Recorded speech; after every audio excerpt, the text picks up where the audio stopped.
Salut jeune dragon.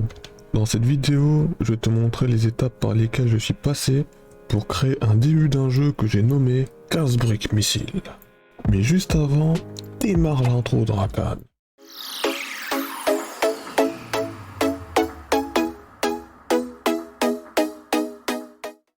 Bon, comme tout jeu qui se respecte, je commence par créer le projet du jeu.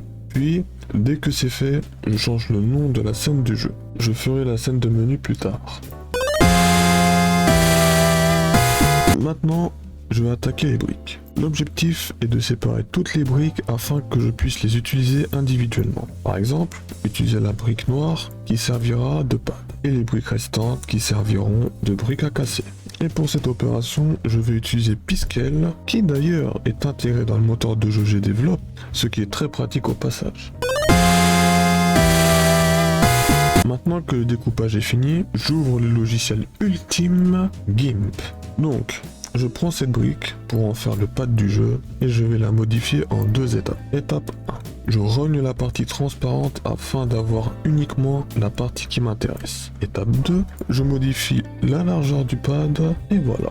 Et puis, dès que j'ai fini les deux étapes, j'exporte la nouvelle version du pad et j'écrase l'ancienne version. Puis, répéter les étapes avec les autres briques. Ce qui est au passage très répétitif. Sauf que on me dit à l'oreille que l'étape 2, je l'ai fait un peu pour rien. Pourquoi? Parce que je pouvais le faire directement et simplement sur GDevelop. Zut alors. Un jeu de 15 briques 100 balles, c'est comme si je disais pizza 4 fromages sans le fromage qui va avec. On est d'accord que ça manque un truc là. Donc, go créer la balle. Bon, cette étape est assez simple. Pour commencer, je crée un cercle avec une couleur grise, une petite hésitation sur les effets qu'Affinity Designer me propose, et après moult réflexions, je décide d'ajouter de l'effet 3D et avec un peu d'effet biseau. Ce qui donne un air boule en métal, un peu comme les balles de pétanque, et là, on a notre 4 fromages. Il est maintenant temps de créer un sprite missile. Pour rappel, mon jeu s'appelle 15 briques missiles. Donc, durant la partie, les briques vont lâcher des fusées pour nous pulvériser. Et putain que ça arrive. Alors, pour commencer, j'ai créé un polygone inversé. Ensuite, j'ai changé la couleur du polygone en rouge.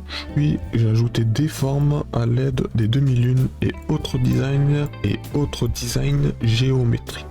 Il va prononcer ça. Puis, autour des effets. Pour le sprite missile, je n'ai pas utilisé de l'effet 3D, mais l'effet métal. Puis vient le moment d'ajouter la balle dans la scène de jeu, histoire qu'il puisse rebondir dans tous les sens. Ensuite, le pad, histoire qu'il puisse se déplacer de droite à gauche. Et pour finir, l'ajout des GUI, car je prévois de rendre ce petit jeu disponible sur toutes les plateformes, c'est-à-dire PC et mobile.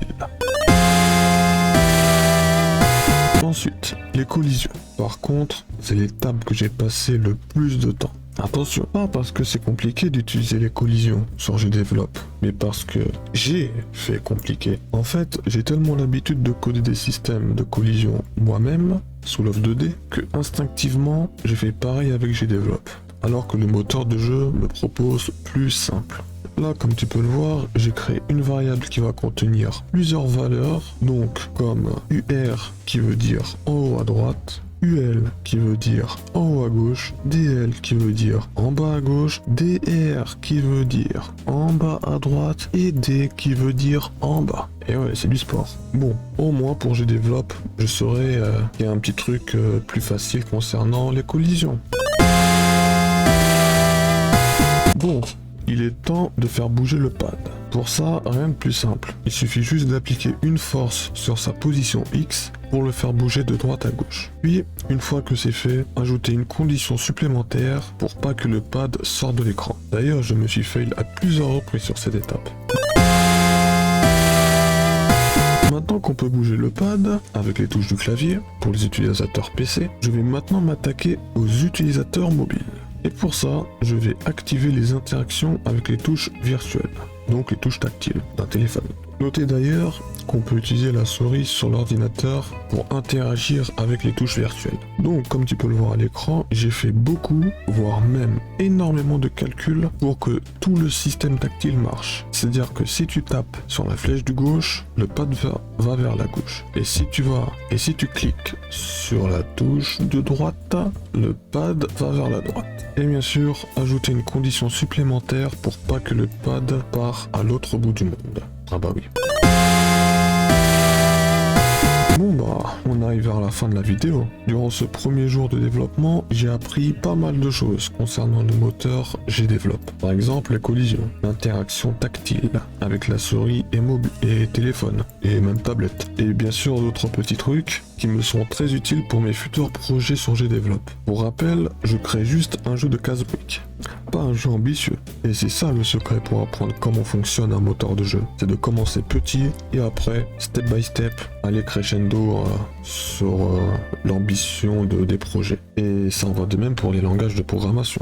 Dans mon cas, j'ai 3 projets en tête avec G-Develop. Le premier, donc vous le savez, c'est Casse-Brique Missile. Le deuxième, ce sera un jeu de shooter. Et le troisième, ce sera un jeu de cartes sur le thème de Dragon Ball Z. Bon, je m'arrête là, car sinon la conclusion va durer une éternité.